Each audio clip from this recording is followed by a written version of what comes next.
And then there's another influence, though, that I think goes unrecognized, that in some ways I think is even more pernicious than the pharmaceutical influence. It's psychiatry's own guild influence.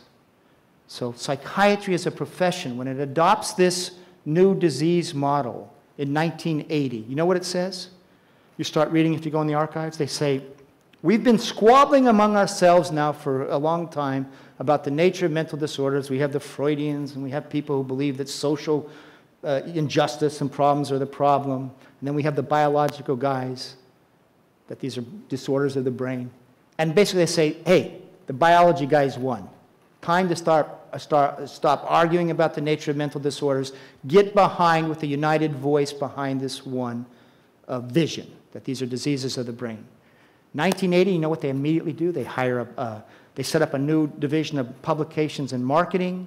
They enhance their PR efforts. And now, with great regularity, ever since 1980, the American Psychiatric Association has been running public relations campaigns. And there's all sorts of ways they do it. Through brochures, websites, and the message since 1980 has been really consistent to the public. There was the chemical imbalance story, but it's also this. These are real diseases of the brain. They're under-recognized. They're undertreated. And we have therapies, drugs that are highly effective. Isn't that basically the message we heard? That's what we heard. And you know what? It was incredibly effective. In fact, they have 20% of the American population now on psychiatric drugs. Think about their influence now over society. We have kids left and right. They changed our society with this PR campaign. And it's really interesting. If you look in some of the literature in which drug companies are talking about their influence over the academic doctors, these people that have such prestige in society, they actually say it's not so much the money, they think. I mean, the money's important. They say we can elevate the stature of these people. It's their ego. We can make them the world leaders in ADHD and fly them around the conferences. We can make them the world leaders in anxiety disorders. So they also understand that it's the ego involved as well.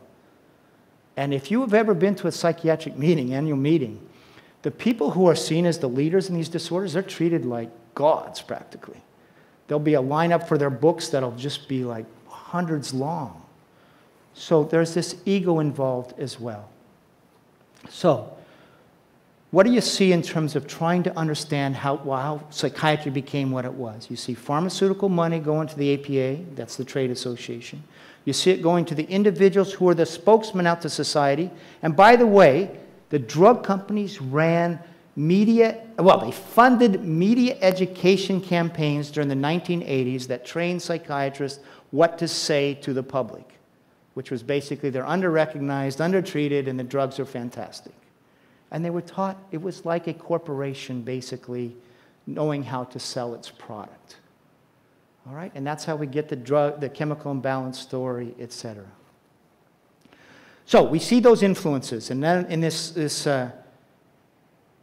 this framework of institutional corruption, the idea is that behaviors become normative within that institution, and they no longer see themselves corrupted. So, you know the old adage, everyone's doing it?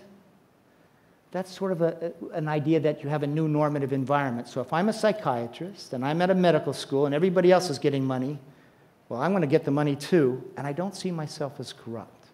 In fact, what I see is now I'm an expert like everybody else. That's what they tell me. I'm the world's expert in ADHD or whatever. So I'm not being bought. And if they do studies of people who take money from drug companies, you know what they'll say? Doesn't influence me. I just tell the truth, basically. Now, it influences that guy over there, but it doesn't influence me. There's this sort of cognitive dissonance that goes on. And so the idea is that the people within the institution become somewhat blind to their own actions. And then when they're confronted with data, such as poor long-term outcomes data, that threatens the whole story they're invested in, they'll have cognitive dissonance to sort of to say why we can disregard this or that sort of thing. So the next question is, well, what's the corruption we've seen? So you have these influences that are acting on the behavior, and what sort of corruption do we see in psychiatry since 1980? Well, first, let's just go about what we're told about the validity of psychiatric disorders. If you look in medicine and you have a diagnostic manual, That diagnostic manual is supposed to confer two things. Diagnostic reliability, meaning if I go to two different doctors, they'll give me the same diagnosis. Hopefully, my diagnosis is going to stay stable over time, which means I have a distinct disorder. And your diagnosis tells of a valid disorder, okay? In other words, it's real. Now, how do you validate disorders? Well, the best way to validate a disorder in the public mind is identify the pathology, right? That means we've shown that you have low depression, low serotonin. So when you think about the chemical imbalance story, part of what they were doing was validating these disorders as real brain diseases in the public mind, and therefore validating the whole DSM-3 model, the disease model. That's what they were doing. And you can hear claims about this being made to the public. These are real brain diseases. We've validated these disorders, et cetera, et cetera.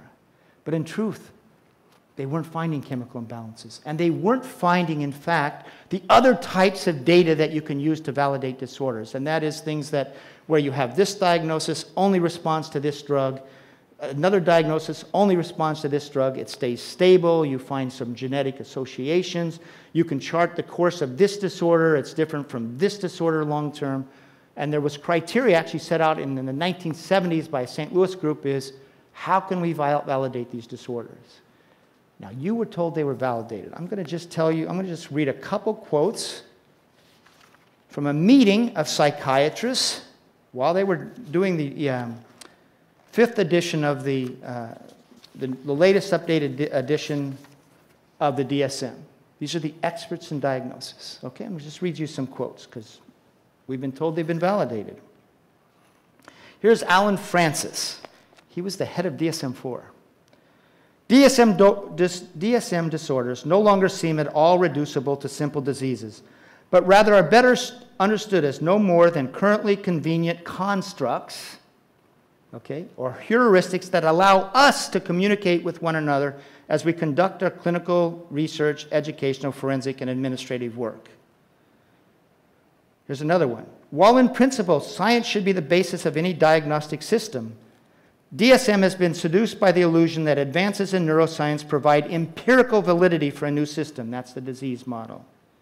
In reality, we do not know whether conditions like schizophrenia, bipolar disorder, or obsessive-compulsive disorder are true diseases. This is in a roundup of psychiatrists who are experts in diagnosis. Then listen to this one, Nasser Ghami. He says, when I graduated a generation ago, I accepted DSM-4, that's the fourth edition in 1944, as if it were the truth.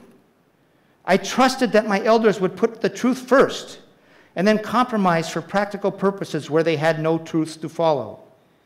It took me 2 decades to realize a painful truth, spoken now frankly by those who gave us DSM-3 when Ronald Reagan was elected, and by those who gave us DSM-4 when Bill Clinton was president. The leaders of those DSMs don't believe there are scientific truths in psychiatric diagnosis, only mutually agreed upon falsehoods. They call it reliability. So the point here again is this. So I'm a journalist, right? You have a public story. Then you go behind the scenes, the public stories, these are validated disorders, we found the causes of them, these are true brain diseases, we know that. And then you peek behind the curtain where the people themselves are talking about the validity and said, we didn't validate these disorders. Very different thing. So that's an example of the corruption.